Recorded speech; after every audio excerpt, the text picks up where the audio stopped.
외국으로 유출된 우리 문화유산이 돌아오는 건 반가운 일이지만 그 과정은 꼼꼼히 따져봐야 합니다. 저희 취재진이 입수한 지난 10년치 대외비 문서를 분석한 결과 경매에 나온 문화유산에 정부가 개입할 때마다 가격이 치솟는 이상한 흐름이 확인됐습니다. 노유진 기자가 단독 보도합니다. 서울 고궁박물관에 전시된 조선시대 해시계 앙부1구입니다. 지난 2020년 국가유산청 산하 국외소재문화유산재단이 미국 경매에서 낙찰받아 들여왔습니다. 당시 예상가는 우리 돈 2, 3천만 원 수준이었지만 재단은 18배인 약 4억 원을 써내 낙찰받았습니다. 정부가 빠지면 어떨까? 바로 다음 해 같은 경매에 출처가 확실해 더 높은 평가를 받은 앙부1구가 나왔는데 이번엔 불과 6천여만 원, 예상가에 근접해 낙찰됐습니다. 국가가 나서서 이 유산을 매입하려고 하면 그들은 원산국인 대한민국이 이 문화유산을 반드시 매입하고자 하는구나. 가격을 좀 높여도 되겠구나. 실제로 지난 10년간 정부가 경매에서 사들인 문화유산을 전수 분석했더니 평균적으로 예상가의 7배가 넘는 돈을 썼습니다. 문화재를 사오는 데 쓴 돈만 130여 원에 달합니다.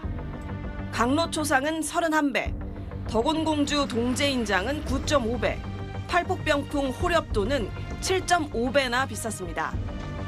통상 크리스티 같은 대형 경매사 낙찰가가 예상 범위를 크게 벗어나지 않는 점을 감안하면 유독 우리 정부만 바가지를 쓴 셈입니다.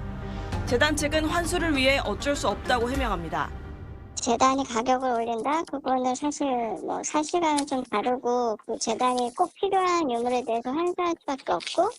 하지만 속내를 보면 환수 건수와 홍보 실적을 기관 성과로 평가하면서 고가 매입을 부추기고 있다는 비판이 나옵니다.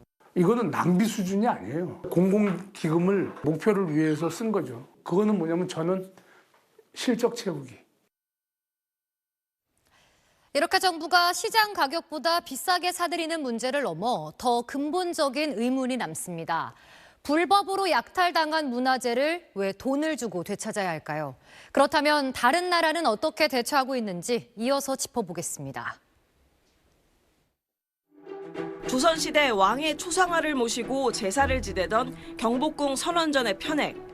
일본 경매에 약 2천만 원에 나왔는데 재단이 소장자를 직접 접촉해 25배인 5억여 원을 주고 사왔습니다.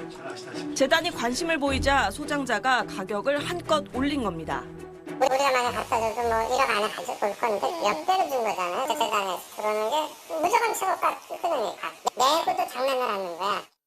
재단은 극적인 매입이라고 홍보했지만 일제강점기 약탈 가능성이 높은 문화재를 거액에 사오는 게 맞느냐는 논란이 일고 있습니다.